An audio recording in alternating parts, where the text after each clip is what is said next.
Good morning, everyone. Good afternoon if you're on the East Coast. Good evening if you are our developer guests. My name is Bryant Francis. I am a contributing editor at GameStreet.com. I am a community manager for Game Developers Conference. I am the invisible voice inside your head, but today, everyone you hear will be an invisible voice inside your head. We are here playing GreedFall. This comes from Spiders, which is a Parisian game development studio that I believe was recently picked up by Big Ben. That I don't. I'll correct myself in a minute if it is not that recent. But today, we are checking out GreedFall, which is a party-based RPG from, like I said, from Spiders. Just repeating myself twice there. And I am joined by some wonderful guests who are unfortunately all invisible. One of those guests is frequent co-host, although I haven't gotten to hang out with her in a bit on this stream, Alyssa McAloon. Alyssa, how are you doing? Hi, I'm doing great. Coffee's kicking in, so we are doing wonderful over here. Right on. And then over in the lower left-hand corner of the screen, which would be normally where I've just put this nice image of our hero from GreedFall. I have, so you won't be seeing them, but you will be hearing them, are our two guests, Claire and Sebastian. Claire, how are you doing? Hello. I'm fine. So it's a good evening, in fact, for us, because it's 5 o'clock in Paris, and we will go in the stream with you. So nice. I really will happy. point really quick, Sebastian. Could you are you there? Are you still with us? Yeah, I'm here. Hello, everybody. Right on. Their two guests are. Let me get their full names up for my own benefit. We have. It is Claire Leger and Sebastian Deruza. I hope I said those names right. That's right. Yeah, that's fine. I technically can speak French. Claire, would you please introduce yourself for our guests? Yeah, so hello guys, I am Claire Léger. I am the game producer on GreedFall. I was joining the company 2 years ago, so during the production of GreedFall. And that's wonderful to see people to play to our game for 1 week now. 1 week, and I hope we can share with you some through about the games and answer your questions. And Sebastian, would you mind introducing yourself as well? Yeah, I'm Sebastian. Gameplay manager at Spiders. Manage all the game design team and level and quest design team during the project, and we're pretty happy to participate in streaming. Right on. To answer your questions. Right on. For the folks at home, we are. This is a stream where we talk about how games get made. We talk about the art and business of making games like GreedFall. I suppose the best place to start off is, would you both mind explaining how the development of GreedFall started and what were your roles in, and what was sort of each of your jobs when Spiders got together and said, we're going to make an RPG about exploring a colonial new world in a fantasy setting? So it started like more than 3 years ago now, and we wanted to continue a game based on the foundation from a previous game, Technomancer, which was also an RPG. And regarding all the feedback that we collected from the players, from reviews, etc., we wanted to improve the formula. Mm-hmm. So we focused on the exploration, and we learned to craft bigger environment to improve that.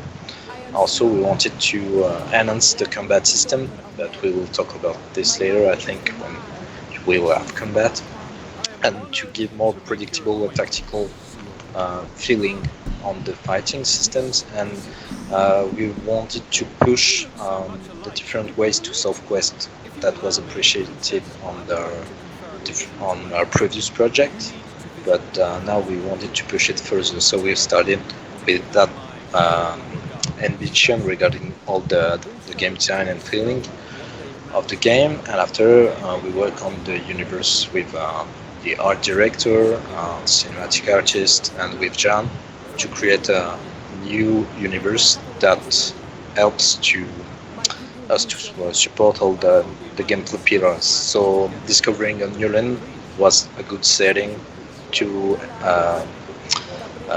encourage the exploration for the player. So started like that a little bit.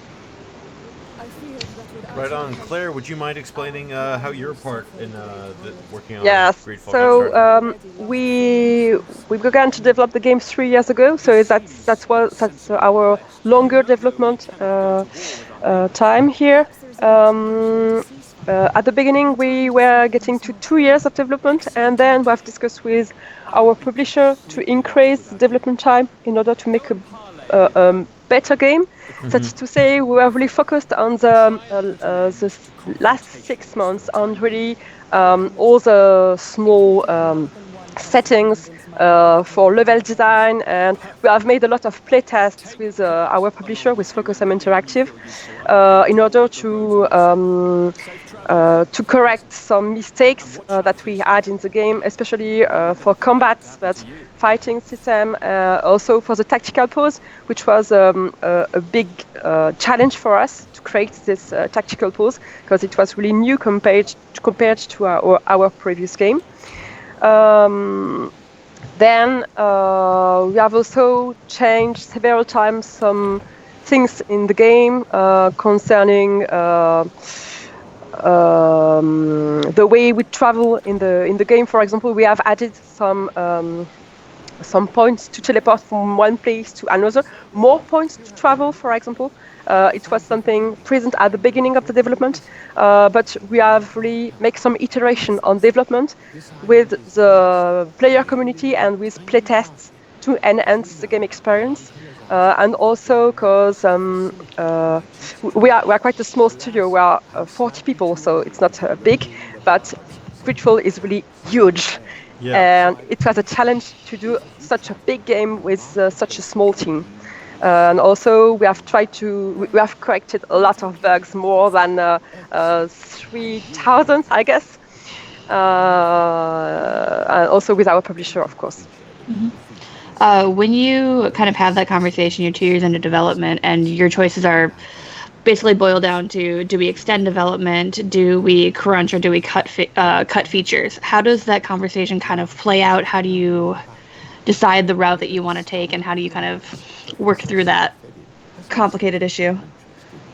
In fact, the main idea at Spiders is more how can we do a better game, and we have talked a lot with our publisher to make difficult decisions sometimes, to see what we continue to improve and what we don't. How much time we add to the development, and is it really necessary to add this development time? But we had the chance to be able to make a better game without not too much constraints concerning a launch date, in fact. Mm-hmm. We have gone through a stronger iterative process, and make a lot of iteration for the fighting system, for example, or for tactical pose and etc. So we focused on iteration on the main content and improving it as much as possible during the development. Okay. Right on. Just a reminder for folks at home, we are taking your questions in chat. If you have something you particularly like to ask Claire and Sebastian, we would love to take your questions. Yes, just concerning the streaming, so we just have met Sarah. Sarah is your native companion who is with you during the game. And yes, she will represent the native faction, in fact, so the native people. Right on.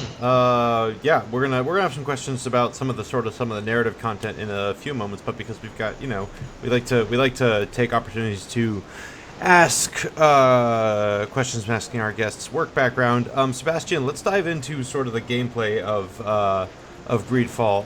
This is different from Technomancer. This is a pretty different game. What's kind of the foundation for making a sort of stat? It's similar in that it's a stat-driven RPG, but it's also different in that I think a lot more of these stats influence the way the choices in the game branch out for your character. Would you be able to explain sort of the foundation that Spiders worked on for building this RPG and why it sort of did it that way?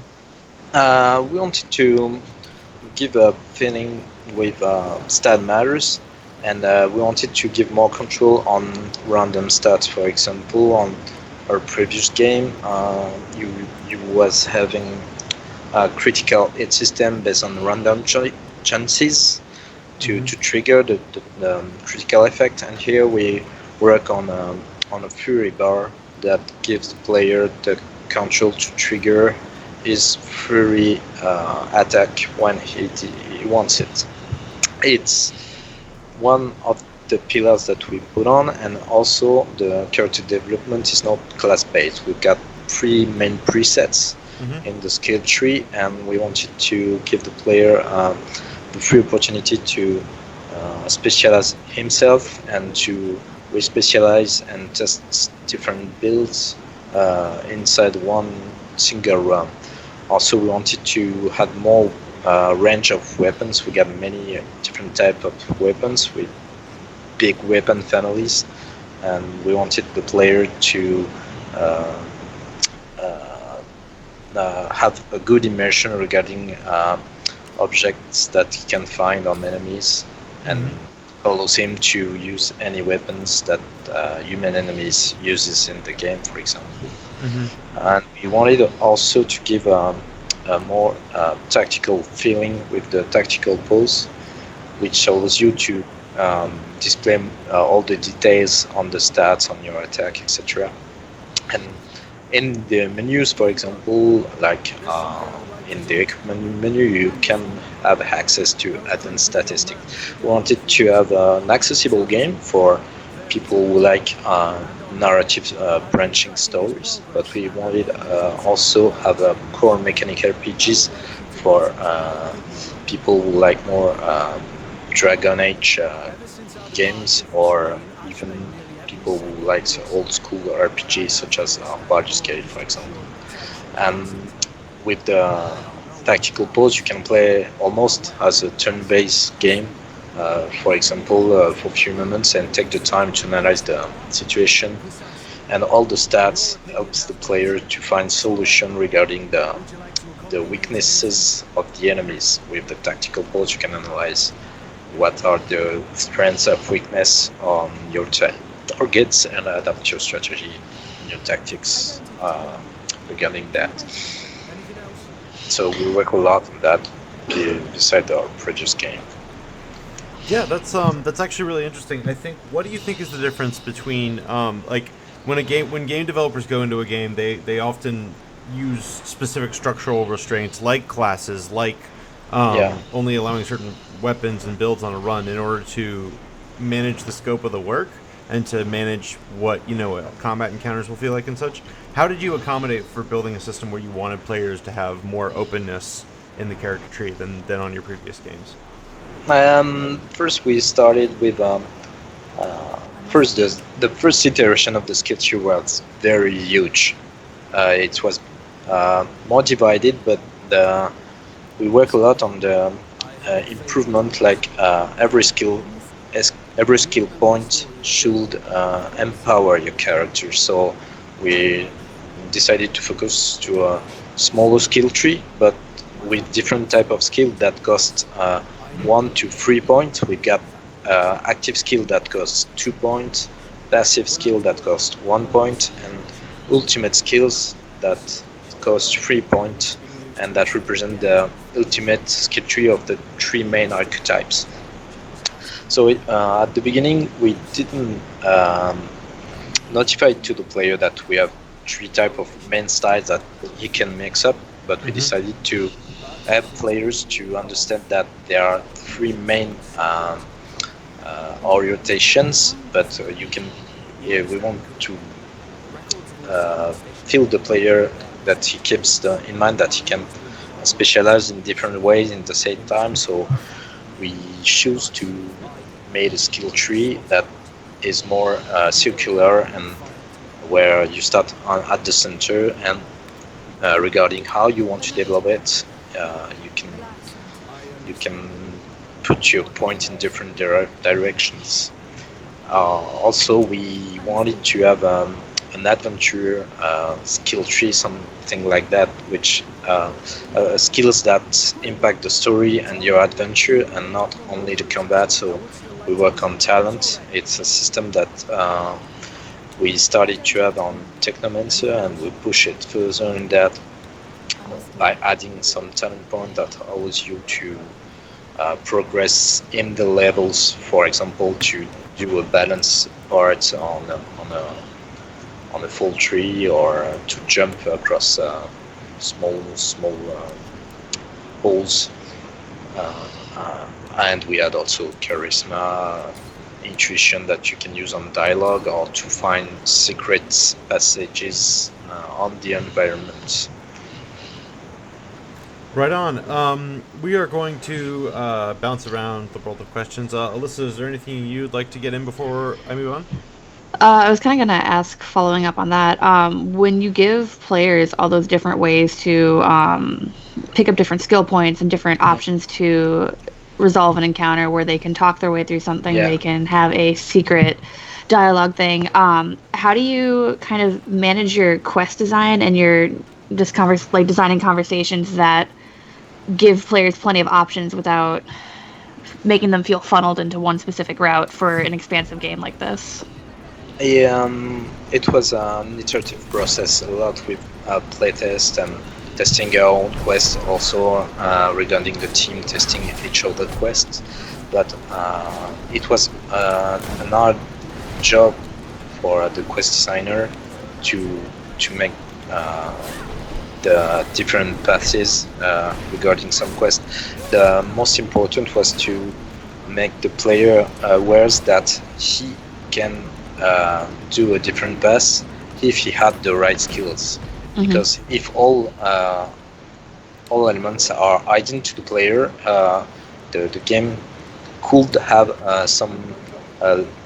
give a false vision of a linear game. So, for example, on the prologue that you have played before, or on every quest, we put an accent on showing on the level design which door are locked, to make the clues for players, like they should have a key, or if I have lock picking, I can lock pick here, or and it's a lot of work and a balance between level design and quest design.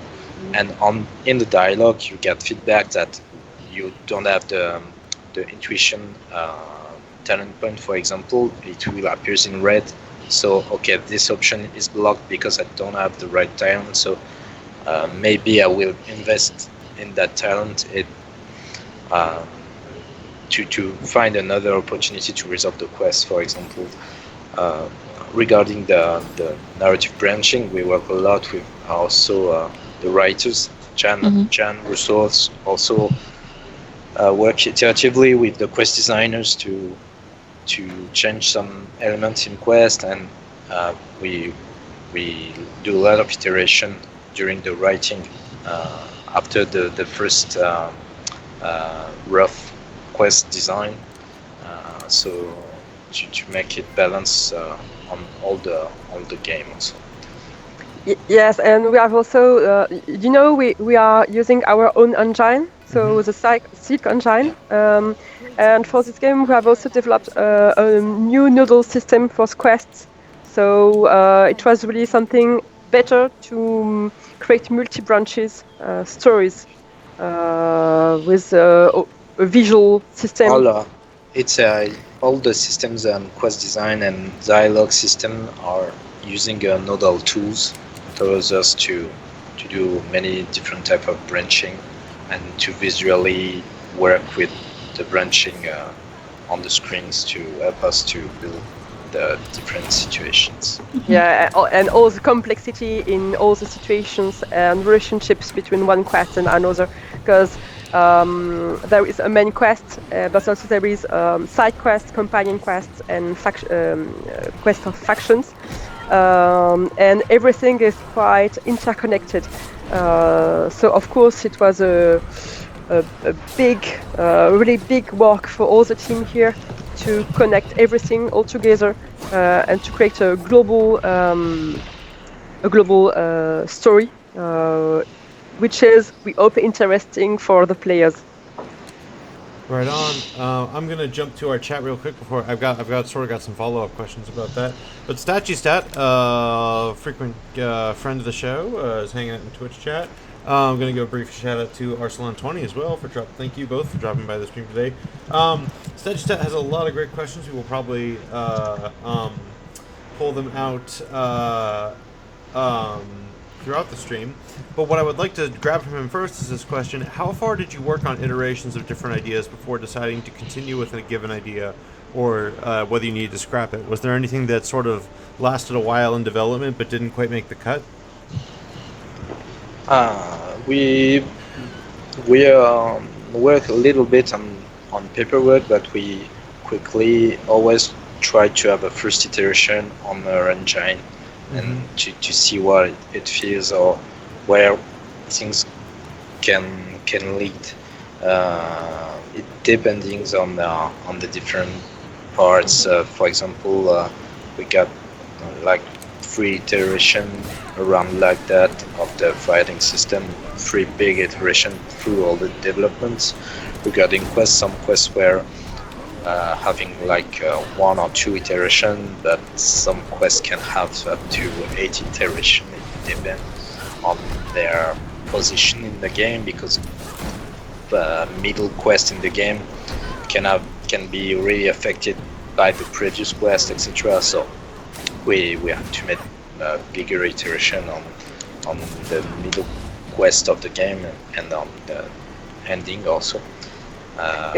In fact, sometimes you think that the paper, the idea on paper is great, and when you integrate it, it's not so well for the player. And what is important is not to have a good idea on paper, is to have a good idea for the game experience. Exactly. So sometimes we have decided to cut the content. It arrives few times, but it arrives sometimes. Or simplify the content. Most of the time it was simplifying the content and doing iteration in order to make what we had in mind really interesting in the game experience. I see that somebody is asking if it takes more time to do some iteration. On my point of view, it takes some time, but it's really better to do it like that instead of creating all the game as it was in the head of only one person, and then at the end understanding that everything is not so great for the player. So I think really iteration is a good way, working on small details every time. For example, Sebastian was talking about the iteration for the fighting system, but also we have done some iteration on the environment, because some of them were too big, so we have decided to reduce them. Yeah. We have also decided to add some small details in places where it was not planned at the beginning, always for the same reason, because we need to make the game experience interesting for players. And yes, on my point of view, the only way to do it is to redo 1 time, 2 times, 3 times, up to the right results. And different things during iteration can be affected. For example, sometimes iteration on combat system was mostly UI iteration more than animation iteration or stuff like that. So during the development, the iteration doesn't focuses on the same working type of job. So depending on that, we have more iteration that we can count than others. For example, sometimes quest design was affected on how the player was using the local map. So we had to work a lot of our local map UI to make the different bus readable, to make the player understand where he had to go following the quests. Done. Alyssa, I'm going to toss the question ball your way in just a moment, because I am trying to balance RPG things and talking to people at the same time, and it's always hard. But there's one really cool feature I wanted to ask about. Sebastian and Claire, so we've seen so far, I've now traveled through 2 different areas on the way to my quest destination, and in between, at the second that the next level began loading, I was popped into a campsite where I could talk to my companions and do inventory management. There's a merchant here who looks like he wants to help me out. This is really cool. I've never seen a game sort of skip past, instead of using a loading screen, give you a kind of an option to just sort of hang about your base and do stuff while the level loaded. What did it take to implement that? Or maybe I've seen examples like it, but I certainly haven't seen it in an RPG like this. What do you have a specific question on that? Yeah, well, yeah. Where did you come up with the idea, and how were you able to make it so that you could access camp? In the previous game, Technomancer, we were having some dialogue cutscenes when you travel from location to others. Using that system, that while we were loading, we were having some cutscenes dialogue with choices, etc. And it was like we wanted a game where you explore different location and go and come back from different location to others to report stuff, to continue your journey. And it was like we had some kind of constraint with loading, so we have the idea that let's make this constraint a strength, because we are able to load a little area during to show little area during the loading. So we have that idea that many RPG players have to make some rest scenes to manage their inventory, to upgrade their character, talk to our companions, etc.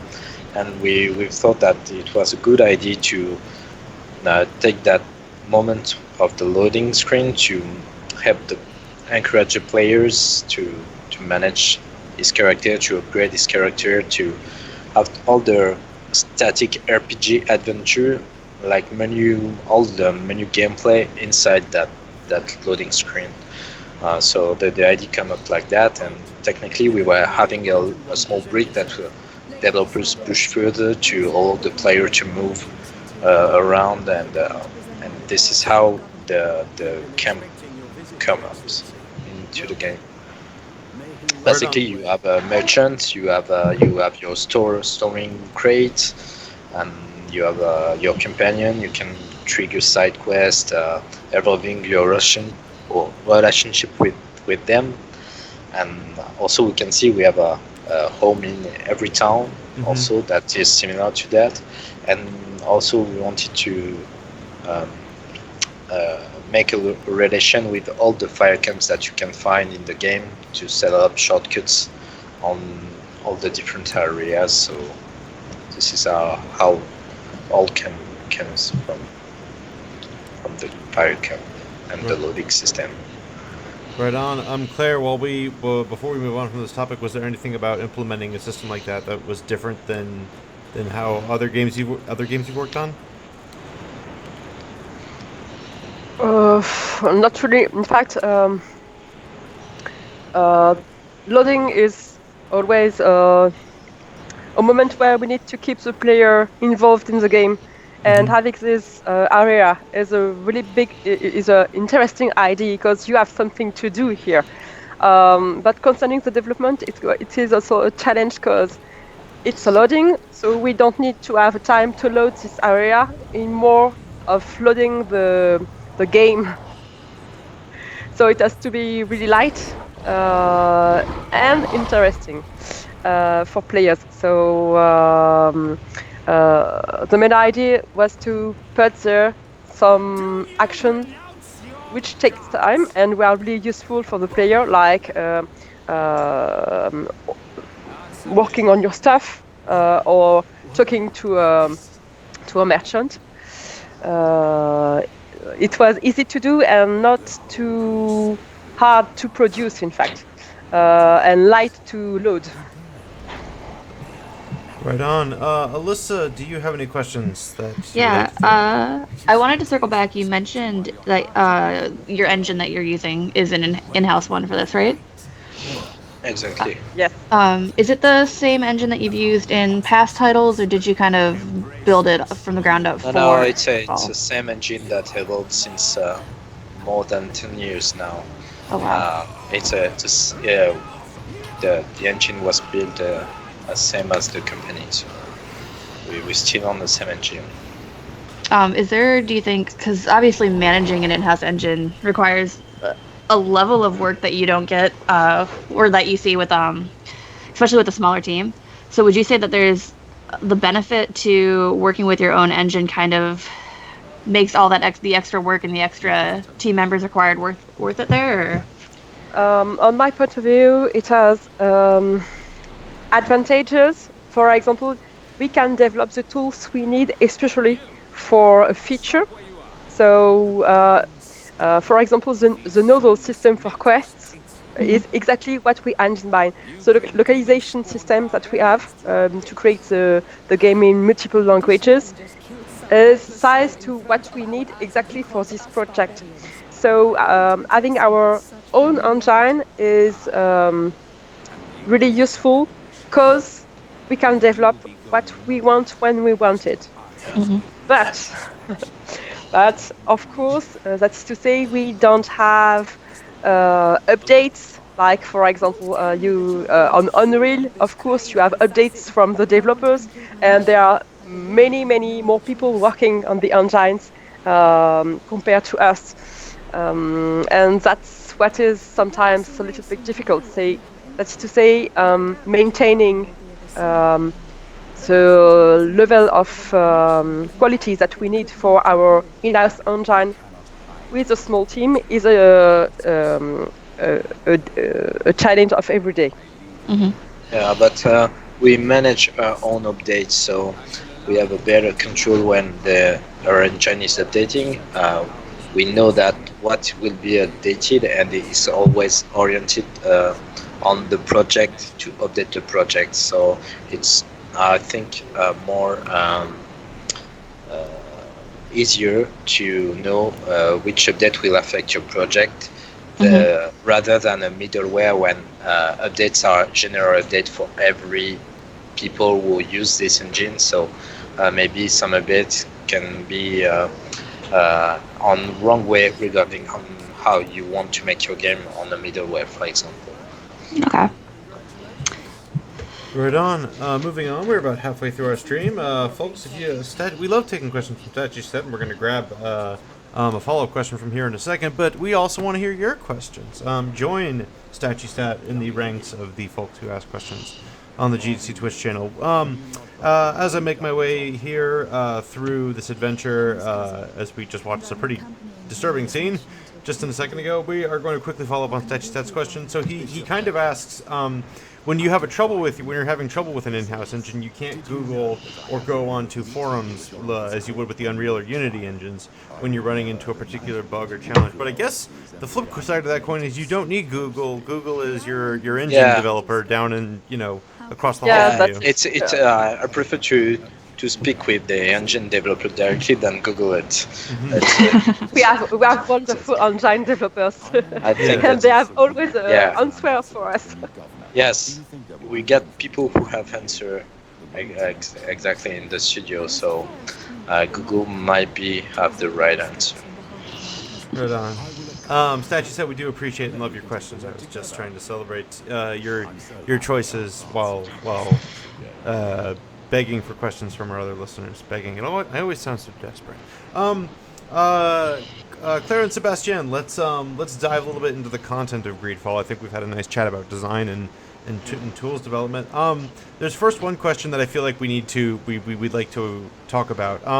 GreedFall sort of has an interesting setting, I think, for both of our countries, just because both of our countries have such interesting overlaps with this fantasy setting in each of our respective histories. as we just saw in GreedFall, you are a visitor from a far-off industrialized nation coming to this island that has a native population. It has magic and monsters. So we're going to preface. I'm going to preface this question by saying, obviously, this is not a historical game. There's not a real historical context hanging over this, but there are still huge metaphors hanging over every moment of the game. When tackling the tone of in the United States, we are still reckoning with this history in many different ways. Whether, like people say, our age of colonialism is hundreds of years past and it doesn't matter. Well, in reality, we're still dealing with the impact it had, even in legal cases that are still in our court system today. How did you? I know this is maybe a question for other members of your team, but I'm curious what your thoughts were about approaching a subject like this, about sort of the invasion and occupation of other lands, especially lands where people were already residing there. And I'm curious if you all had any thoughts about portraying that content and how you would navigate doing it in a way you thought would interest players and make them think, and how it would reflect to their understanding of these events. One of the main acts of reflection when we constructed the universe was also to make an opposition between civilization and nature, which is more an actual subject today with our civilization and the planet and the nature. So we started first by thinking about that type of setting before a more historical inspired setting.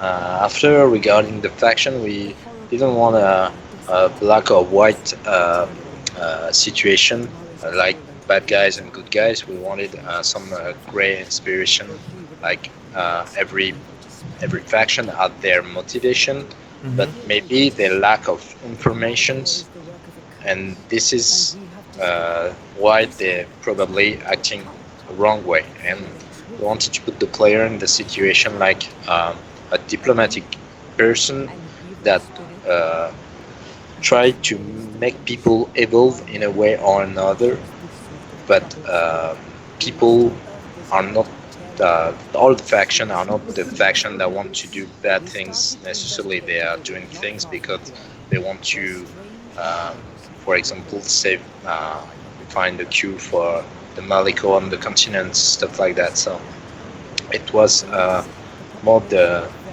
thing that we wanted to talk about than colonization stuff. This was more the subject we wanted to put in the end of the players. And in fact, there is also an interesting things. The game is live for 1 week now, and in fact, Spanish people say, "Oh, that's inspired by our Spanish history." Portuguese people are seeing the same, French people too, and American people say that it's related to our American history. So in fact, it's interesting to see that people identify their own culture in this story, which is not true. It's a fiction created from scratch with people from a continent which does not exist, with an island which does not exist, and it's really interesting to see how people interact with that. We wanted to bring humanity during all the different faction and all the interaction, and I think that this is why many people from different countries and with different historical past can go through the universe, I think. Brennan, I'll ask one follow-up question, and Alyssa, unless you have anything, I may move on. Have you heard from any folks from? I mean, it's great to hear that people from different cultures have weighed in and said, "Oh man, like this feels like our history. This feels like our history." Have you heard from any folks who are from different native populations who've had thoughts about this game? We don't have specific feedback on that. I think that we don't have. We inspire a lot of Gaelic and Celtic populations for the native people. So I think nowadays all this population has evolved today, so it's kind of the same type of feedbacks. I guess we don't have oriented feedback like we had people identified the native as the good people. I think because they are invaded, and so it's a situation that nobody wants invaders. So I think that every players, many players take the native as allies in the game. So we cannot see if people are more oriented like that or another. I think that just they want to protect nature and want to protect people that are grounded to bound to their ground. Right on. Alyssa, I'm going to throw the question ball your way, and Oh, I'll no. dive back in my... Oh no? I have some questions about combat, but we haven't seen combat yet, so my I fought questions are some a little... bears. Oh, well, I missed it. Sorry. Wow, you don't appreciate my bears? I don't appreciate your gameplay. There is one soon, so continue there, and you will have one soon. Right Find on. some players, please. Yeah. I wanted to ask about, you mentioned the tactical pause quite a bit earlier when you were talking about developing as an iterative process.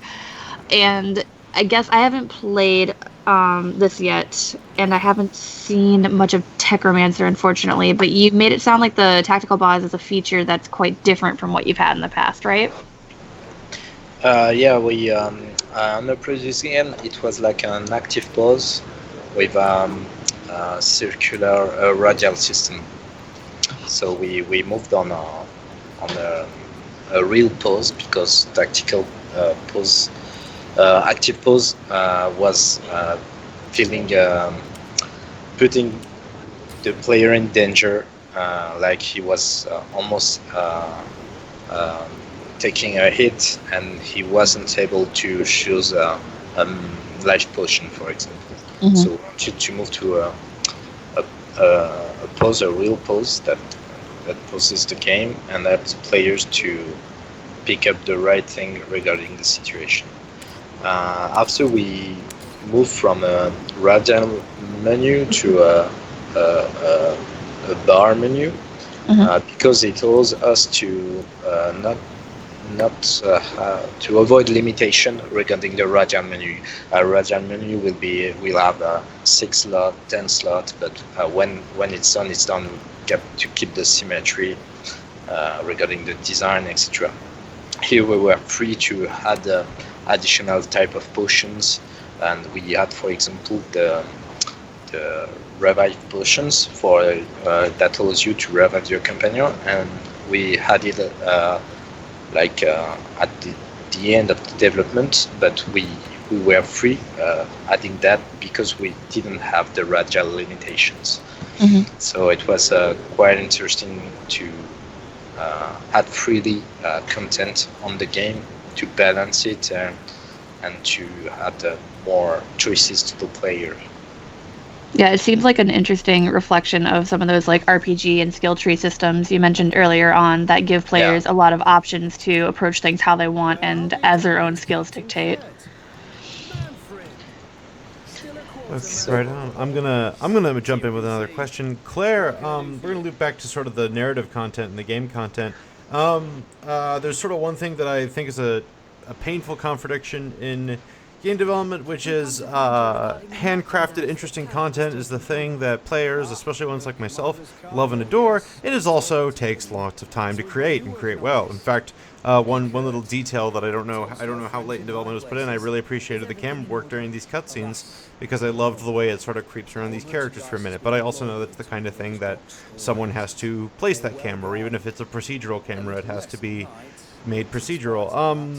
What was Spider's solution for, especially with branching content? We talked about how content, like, it can vary for the player depending on the choices they made and the skills they picked up. What was your strategy for keeping all that content organized and efficiently made during production?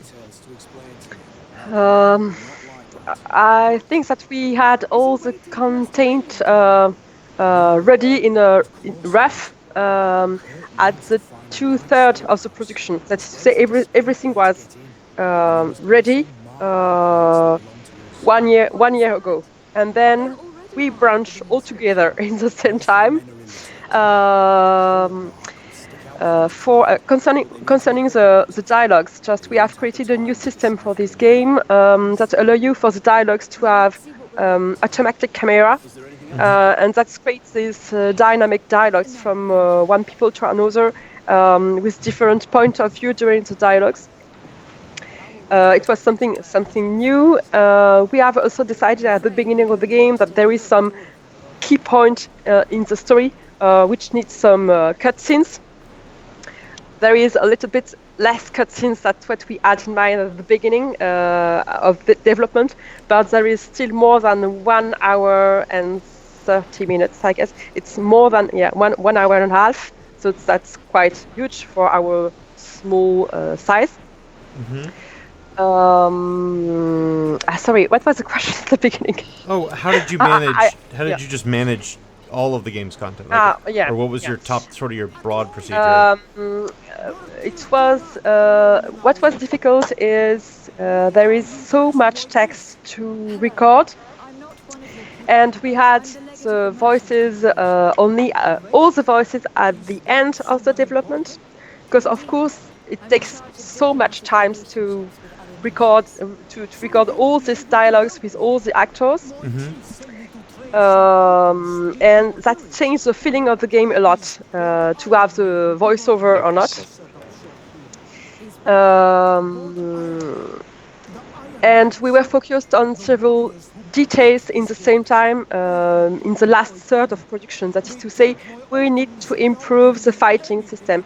We need to improve the 10 quests. We are a little bit boring to make them more interesting. Mm-hmm. But we can't change part of the text because that is already recorded, for example. So that kind of things are on the top of our head during the last third of production when we patch all things together. There is also a part concerning GUI, because GUI is important in RPG games, and there is so much details, so much information that we need to connect all together. We have changed the GUI a lot of times, maybe from scratch 2 times, and then maybe, I don't know, 15 different iterations, something like that, to have the right to have all the right information at the same time on screen and not too much everywhere. But that's the reason in RPG having too much stats everywhere and information that you don't need when you fight against an enemy, but you need some other information. For example, here you just add an information concerning the factions on the top right for this specific place, but you don't need to have this kind of information in all places of the game. And it was a big deal to connect everything at the end and to enhance the global experience, because there is more than 35 hours in the main quest, but you jump to more than 60 hours if you do all the side quests. And we were not sure before branching all together that it will be fun. So it was a. That seems terrifying. Yeah, it is a little. In fact, it's a little bit. We know what we do, and we hope that we will be lucky. That's true. That's true. It's always a lot of things that we control in how we create the game, and there is a risk that when we branch all together, that will not be as so great as what we had in mind. And then the only way you have to do it is to redo it several times to make it better. If you don't mind. Do you want to add something? Oh no, you were gonna say. Oh no, I guess Sebastian, were you gonna jump in? Yeah. No, it's good. Jade, she said all about that. But I know the answer is going to be something along the lines of you can kind of only go with your gut when you're in a situation like that. But is there anything that helps you determine when it's good enough? Like after, like you said, you're like, it's terrifying. You're working and you're you don't know if it's all going to work together. Uh, I need to say maybe that we're still prototyping a lot at the beginning. During the production, we prototype a lot, small things before putting it all together in the game. So that reduces the risks a little bit. Very good. When you're working on prototyping, sorry, and like going through that iterative process that has been like really critical to the game's development from what you guys have been saying, how do you know when something's good enough? Because like I'm the kind of person where if I go through and keep like polishing and polishing and trying to make something better, I will be at it until the day I die because it's never good enough. Like, is it like feedback within the team? Is there some kind of like communication system you guys have worked out to help you know when to set a feature down and let it be? It's quite hard. We always have, as game developer, we always have the thing that the things are never really finished. Actually, we are working on the next patch, so we still have improvement, and we can always make improvement. But I think that you get to put your pen on the desk at many times during the production, and the game has to be released on a certain date. So there's a time where it had to be ready, and the fact is that we I think the right way to know it is to not to look at the feature that we are working on, but how the feature is represented in the game, and what is the global state of the game. So we have to keep balance every feature to have a constant finishing polish in all the game, because different type of polish. If, for example, we have things really polished and something unpolished aside, it will triggers the player and pull him out of the game. But if you keep the same balancing between all different things, you will have a constant experience and gameplay experience. So I think that the best way is to stop to work on it, take a step back, playing on the game, and see if we have to push further on that feature, or maybe go back to another feature, or maybe sometime develop a new feature that lacks in the global experience. Okay. And in fact, playtests were also really useful for that, because on first playtests, for example, there is some feature where on red, that's to say, okay, we can't continue with this feature like that, and we have improve it, and there is one moment where it becomes green on playtest. That's to say, okay, players say that's enough. We have fun with this feature. And then you know that what you have provided is enough fun for the player, but you can still improve it a little bit for what you want to propose to the player. But yeah, when you green a feature, then you know that's enough, and you can make it better, but it's not an obligation anymore, in fact. Okay. Sometimes also, if in the playtest the feature is not mentioned, that could be also a type that, okay, the feature is good enough because it is not mentioned, so it doesn't lack, or it is not the best feature ever, but if it's not on the core experience, that's good enough. Right on.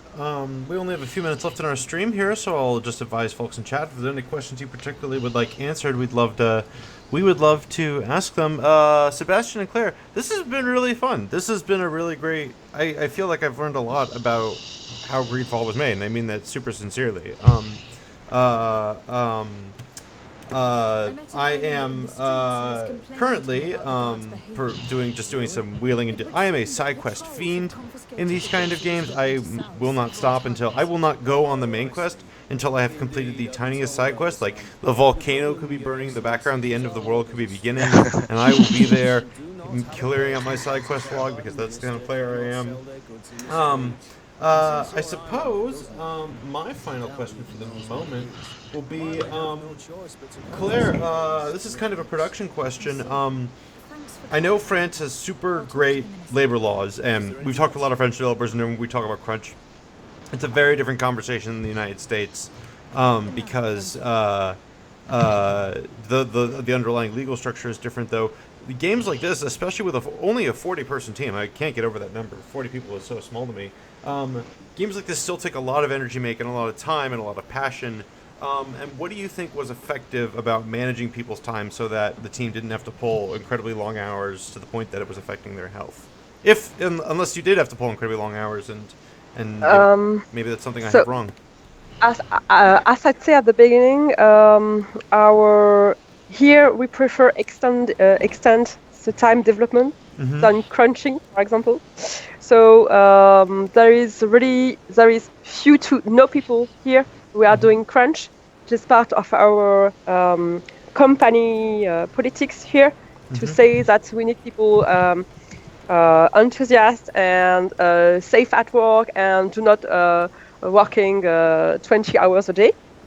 Because of course game development, when it's 2 or 3 years, it's long, and it's better if people are great in the game and they want to continue to working on it instead of everybody is totally tired and don't want to work on it anymore. What is difficult is sometimes when we extend the development time, people had in mind that will be finished, for example, I don't know, in last March, and it's extended to June. And when we make the decision to extend the development time, sometimes that could be a little bit difficult for people, but because everybody here is knows that that's better for the game and that we not do some extra hours. Most of the time, it's great. Everybody is okay to continue working in the game. Yeah, I hope it answers to your questions, because of course it's really something really important for us that people at Spiders feel great about the production. Yeah. Right on. I low-key apologize in that I really honestly believe that discussions about this topic take more time than the 5 minutes at the end of a stream. So I appreciate the frankness of your answer, even in that context. With that, Alyssa, do you have any questions you want to get in before we wrap it up? I've run through my list. Sweet, it's a good list. With that, I will begin closing things down. Thank you all for watching the GDC Twitch channel. This is a place where, just like we do at GDC, we talk about how games are made and we talk to the people who make them.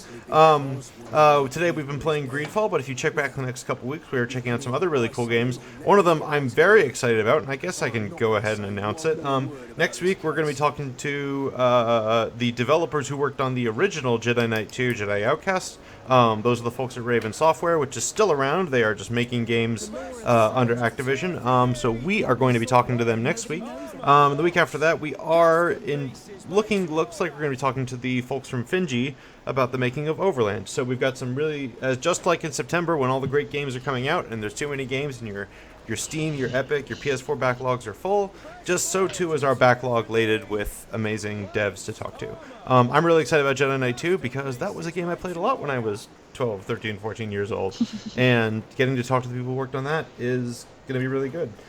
With that, we'd love it if for folks who are new, if you click the follow button, you'll get live and you'll get notification when we're going on those interviews. Otherwise, this channel is pretty dedicated to just running some classic GDC talks. And, we'd like it if you followed us. Sebastian and Claire, if they have more questions about the making of the game, where should they ask them? On the contact address, I think.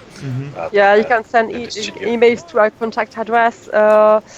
Yes, that's, you can also post your questions on the Focus Interactive forum of GreedFall, and we try to answer as soon as we can.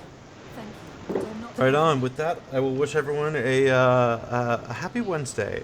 Enjoy the middle of the week. I hope wherever you are, your work week is going well. Thank Claire. you very much, and thank you very much for this stream, and have a good day, because for us it's 6 p.m. but by you it's early in the morning. So have a nice event. Thank you, guys. Bye. Get some drinks.